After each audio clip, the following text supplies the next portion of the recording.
नमस्कार दोस्तों, अगर आपने इस वीडियो पर गलती से क्लिक कर दिया तो मैं आपके जानकारी के लिए बताना चाहता हूं। अगर आप अभी 10th में पढ़ रहे हो, अगर आप 12th में पढ़ रहे हो, आप भी फ्यूचर में जेई की तैयारी करोगे, फ्यूचर में नीट की तैयारी करोगे, फ्यूचर में एनडीए की तैयारी करोगे या फिर फ्यूचर में आप यूपीएससी की तैयारी करोगे दोस्तों, यानी आपका सपना अगर बड़ा है, आप कहीं ना कहीं कॉम्पिटेटिव एग्जाम की तैयारी करोगे दोस्तों, तो मैं कहता हूं आप इस वीडियो में 5 मिनट रुक जाओ और जो बातें मैं बताने वाला हूं दोस्तों उसको सीख लो, क्योंकि आज नहीं तो कल तुमको यह वीडियो ढूंढ कर देखना पड़ेगा दोस्तों। इसलिए बेहतर है कि आज इसको पूरा वॉच कर लो और जो बातें मैं बताने वाला हूं उसको ध्यान से सुनो दोस्तों। आपने अक्सर देखा होगा अपने सीनियर्स को या किसी ना किसी को आपने कॉम्पिटेटिव एग्जाम की तैयारी करते देखा होगा, चाहे वह नीट की तैयारी कर रहा हो, चाहे वह जेई की तैयारी कर रहा हो, चाहे यूपीएससी की तैयारी कर रहा हो, उसका एक बार सिलेक्शन नहीं होता, 2 बार नहीं होता है, आखिर उसको बार बार ड्रॉप लेकर फिर से तैयारी क्यों करना पड़ता है, वो सारी बातें आपको मैं बताने वाला हूं। अगर आप 10th में हो, 12th में हो, तो मैं आपको एक चैलेंज देने वाला हूं और उस चैलेंज को अगर तुम पूरा कर लेते हो तो मैं डेफिनेटली कह सकता हूं कि तुम अपनी लाइफ में बहुत सफल इंसान बनोगे। लेकिन एक बात मेरे सुन लो, जो बच्चा ये सारी गलतियों को करता है और जो बच्चा मतलब ये सोचता है कि मेरा इस बार नहीं होगा, मैं अगली बार दे दूंगा, मैं अगली बार परीक्षा दूंगा, मैं अगली बार नीट क्लियर करूंगा, मेरे बच्चों तुमको ड्रॉप नहीं लेना है। तुम अच्छे तरीके से जानते हो कि हम एक मिडिल क्लास फैमिली के बच्चे हैं, हमको कोशिश हमारा ये होनी चाहिए हम जल्दी से जल्दी सफल हो और अपने माता पिता का सपना पूरा करें, ठीक है। तो अगर चाहते हो तुम कॉम्पिटेटिव एग्जाम दोगे और तुम्हारा पहली बार में ही सिलेक्शन हो जाए और कोशिश ये रहेगी कि तुम्हारा पहली बार में ही तुम्हारा सपना पूरा हो दोस्तों, तो मेरी बात को ध्यान सुन लेना।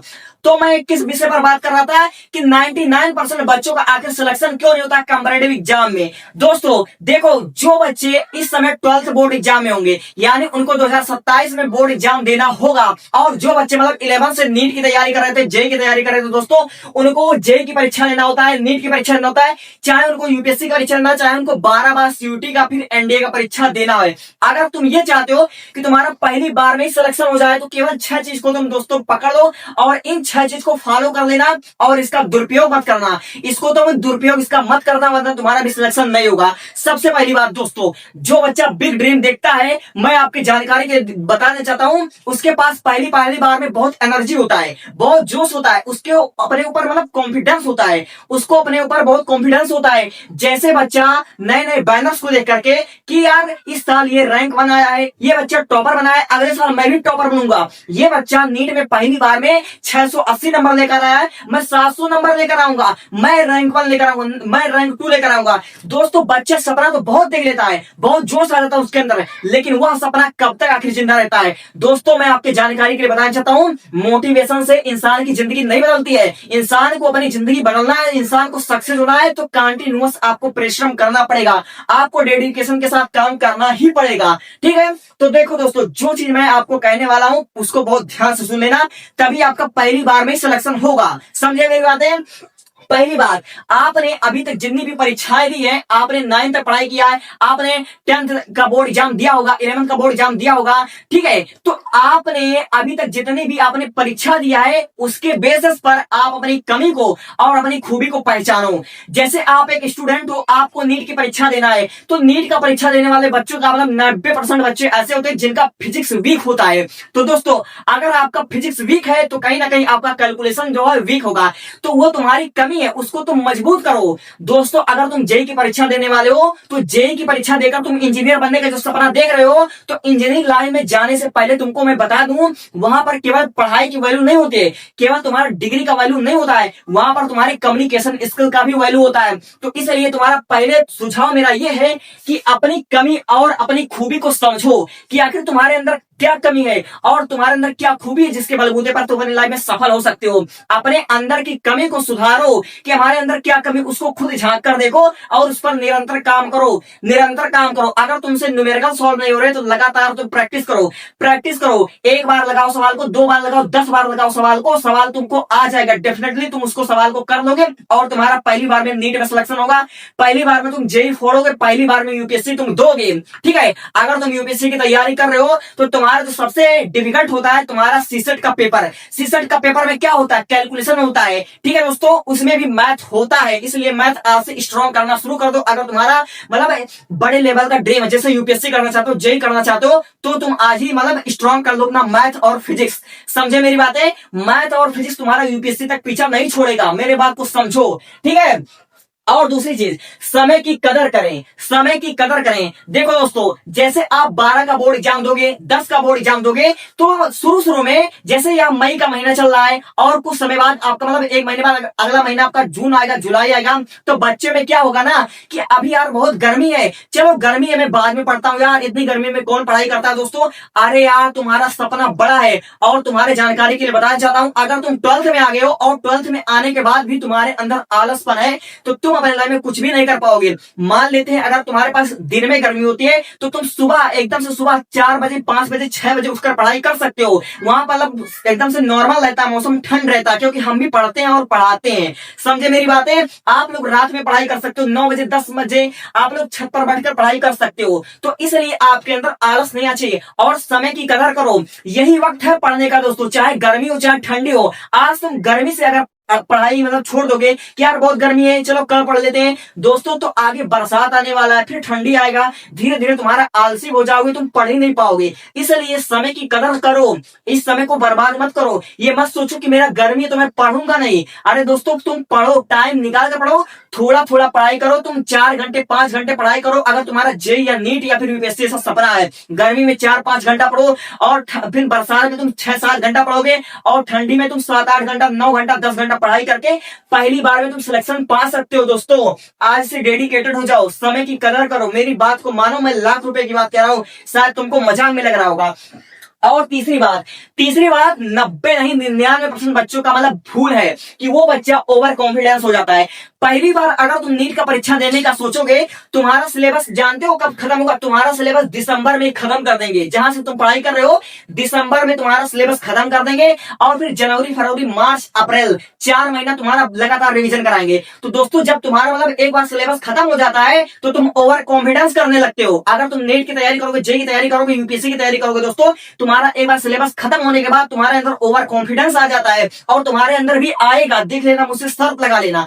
तो दोस्तों तुम ओवर कॉन्फिडेंस में मत होना, क्योंकि नीट की परीक्षा, जेई की परीक्षा दोस्तों सुनने में आपको इजी लग सकता है, लेकिन इतना इजी नहीं होता है और इतना डिफिकल्ट नहीं होता कि तुम उसको क्लियर ना कर पाओ। तुम क्लियर कर लोगे, बस तुम डेडिकेशन से काम करना और ज्यादा ओवर कॉन्फिडेंस मत करना। दोस्तों जितना हो सके अपने आप को कंट्रोल में रखना, तुम कंटिन्यूस लगातार डेडिकेशन के साथ मेहनत करना। ज्यादा ओवर कॉन्फिडेंस अच्छी नहीं होती है। कभी भी पढ़ाई से पीछे मत हटना जब तक तुम्हारा सिलेक्शन ना हो जाए, जब तक तुम नीट की परीक्षा में मतलब परीक्षा भवन तक पहुंच ना जाओ। और देखो अगली बात, चौथी चीज, तुमको अपनी लाइफ में नीट क्लियर करना है, जेई क्लियर करना है, यूपीएससी क्लियर करना है, एनडीए की परीक्षा पास करना है, तुमको सीयूटी ही निकालना है दोस्तों। तो उसके लिए बेस्ट है जो पहले अटेम्प्ट में बच्चे देते हैं। 99% बच्चे गलती करते हैं जो पहली बार में परीक्षा देता है दोस्तों। उसकी सबसे बड़ी गलती जानते हो क्या? कि वह बच्चा मॉक टेस्ट नहीं देता है। 99% बच्चे ये गलती करते हैं कि मॉक टेस्ट नहीं देते हैं, जिससे जिनकी वजह से उसका सिलेक्शन नहीं हो पाता है। और दोस्तों प्रैक्टिस उनका बहुत वीक होता है। जो पहली बार में जेईई की परीक्षा देता है, पहली बार में जो बच्चा यूपीएससी क्लियर करने का सपना देखता है, पहली बार में वो प्रैक्टिस बहुत कम करता है। दोस्तों आपको प्रैक्टिस करना है और रिवीजन मल्टीपल टाइम रिवीजन करना है। कम से कम आपको अपने सिलेबस को 10-15 बार रिवीजन करना है और अपने कैलकुलेशन को इतना स्ट्रॉन्ग कर लो, इतना स्ट्रॉन्ग कर लो कि आप क्वेश्चन पढ़ने से पहले आपका आंसर आ जाना चाहिए। आप केवल वैल्यू देखकर आंसर कर ले जाओ, इतना आपके अंदर मतलब होना चाहिए, इतना आपके पास प्रैक्टिस होना चाहिए, तभी आप मतलब क्लियर कर पाओगे कॉम्पिटिटिव एग्जाम। अब देखो मैं बार बार ये बात कहता हूं और हर वीडियो में मैं जहां तक कहता हूं कि मोटिवेशन से इंसान को 1 दिन 2 दिन साल भर नहीं पढ़ा जा सकता है। 1 दिन आप लोग पढ़ लोगे, 2 दिन पढ़ लोगे, 1 हफ्ता पढ़ लोगे, लेकिन मोटिवेशन आपको साल भर डेडिकेटेड नहीं रह सकता है। इसलिए आपको मोटिवेशन में आकर के 1 दिन में 15 घंटे पढ़ाई नहीं करना कि आज 15 घंटे पढ़ाई कर लो कल फिर बीमार हो जाओगे, तो ऐसा नहीं करना है। मैं ना आपको बोलता हूं ना कम पढ़ो ना ज्यादा पढ़ो, नॉर्मली 3-4 घंटा पढ़ाई करो, रेगुलर करो, ऐसा मैं हर वीडियो में बोलता हूं। मोटिवेशन से इंसान का लाइफ सफल नहीं होता है, वो लाइफ सफल नहीं हो सकता है। इसलिए मोटिवेशन जरूरी है, लेकिन सबसे ज्यादा जरूरी है आपका डेडिकेशन। सबसे ज्यादा मतलब जरूरी है आपका मतलब कंटिन्यूअस, लगातार प्रयास करो, लगातार आप लोग प्रयास करो और अपने जो आपका जो शौक है ना, जो आपका फालतू टाइम ना, उसके साथ सेक्रीफाइस कर लो। जिस दिन आपका सिलेक्शन हो जाएगा उस दिन जाना तुम क्रिकेट खेलने, उस दिन खेलना तुम फ्री फायर, जो तुम्हारा मर्जी तुम वो करना, लेकिन जब तक सिलेक्शन नहीं होता तब तक ये बातें मान लो।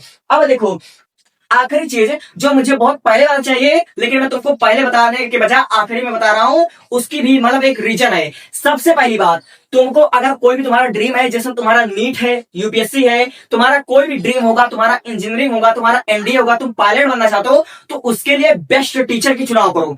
तुम्हारा अगर गुरु महान होगा तो तुम जरूर पहलवान होंगे दोस्तों, तुम जरूर पहलवान होगे दोस्तों। बेस्ट टीचर, बेस्ट ट्रेनर ही तुमको अच्छा ट्रेनिंग दे सकता है, अच्छा सिखा सकता है, जिसके बलबूते पर तुम क्लियर कर लोगे एग्जाम और तुम पालोगे सिलेक्शन। इसीलिए हमेशा बेस्ट टीचर से तुम मतलब क्या करो, पढ़ाई करो, और बेस्ट एडवाइजर से मतलब जो अच्छा सलाहकार हो उससे तुम मतलब सुझाव लो। उसको अगर तुमको कहीं कंफ्यूजन आ रही है, तुमको पढ़ाई के अलावा और किसी काम में मतलब कंफ्यूजन आ रही है, बस वो करियर से रिलेट हो चाहिए, तुम्हारे फ्यूचर से रिलेट होना चाहिए कि मुझे अपने लाइफ में करना क्या, मुझे यहाँ पर कंफ्यूजन आ रही है, तो उसके लिए बेस्ट एडवाइजर से, अच्छे सलाहकार से तुम्हें सलाह लेना पड़ेगा।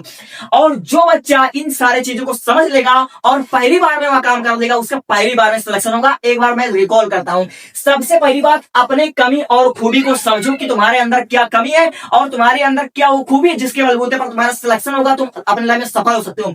और दूसरी चीज, हमेशा समय की कदर करें, कल पर कभी ना डिपेंड रहे कि यार इस काम को कल किया जाएगा, कल कभी नहीं आता दोस्तों। कल कल करते एक दिन एग्जाम आ जाएगा और तुम्हारी समझो सिलेबस ही कवर नहीं होगी।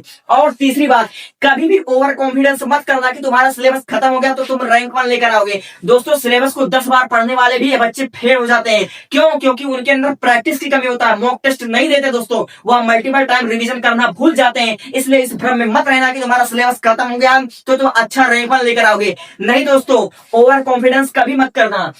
और तीसरा चीज, ये मोस्ट इंपॉर्टेंट है कि ओवर कॉन्फिडेंस मत करना, वरना तुम फेल ही हो जाओगे अगर ओवर कॉन्फिडेंस किए। और चौथा चीज, मैं इसको 5 स्टार रेटिंग देना चाहूंगा, 5 स्टार रेटिंग देना चाहूंगा दोस्तों। इसको मैं मल्टीपल टाइम करता हूं कि मॉक टेस्ट, प्रैक्टिस, रिवीजन पढ़ाई से ज्यादा करो। जितना जरूरी है तुम्हारा पढ़ना, उससे कई ज्यादा जरूरी है तुम्हारा लिखना, कि तुम उसको एग्जाम में लिख पाते हो या नहीं लिख पाते हो। और उससे कई ज्यादा जरूरी है तुम्हारा प्रैक्टिस होना, क्योंकि दोस्तों जब तुम्हारा प्रैक्टिस नहीं अच्छा रहेगा, तुम्हारा मॉक टेस्ट अच्छा नहीं रहेगा, तो तुम अपने घर बैठे तुम स्कूल का टेस्ट दे सकते हो, लेकिन जब परीक्षा भवन में जाओगे ना, तो वहां के एटमॉस्फेयर के हिसाब से, वहां के माहौल के हिसाब से तुम्हारा जो दिमाग है ना, वो थोड़ा दूसरे लेवल का हो जाता है। तुम्हारे दिमाग की सारी सिग्नल आउट हो जाती है जब तुम परीक्षा भवन में बैठते हो। इसलिए तुम्हारा कम से कम 100 बार प्रैक्टिस होना जरूरी है। इसलिए तुम प्रैक्टिस करना, मॉक टेस्ट, प्रैक्टिस, रिविजन, यह बहुत जरूरी है। अगर तुम ये नहीं करते तुम्हारा सिलेक्शन नहीं होगा, लिख कर दे दो। और आखिरी चीज, मोटिवेशन से इंसान कभी भी अपनी लाइफ में सफल नहीं हो सकता। वह एक दिन मेहनत करेगा, 2 दिन मेहनत करेगा, 4 दिन करेगा,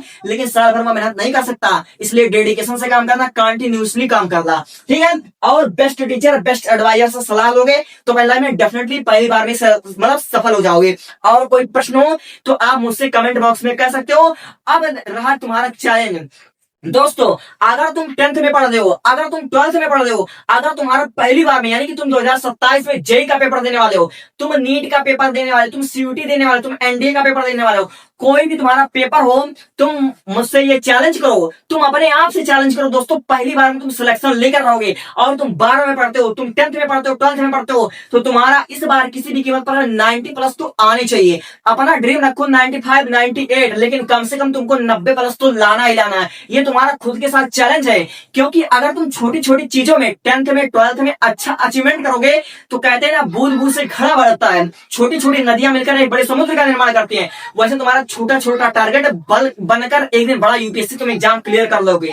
इसलिए तुम्हारा 10th 12th अच्छे नंबर से तुम पास करो, अच्छे नंबर लेकर आओ और इसी वीडियो में एक दिन कमेंट करना। Thank you.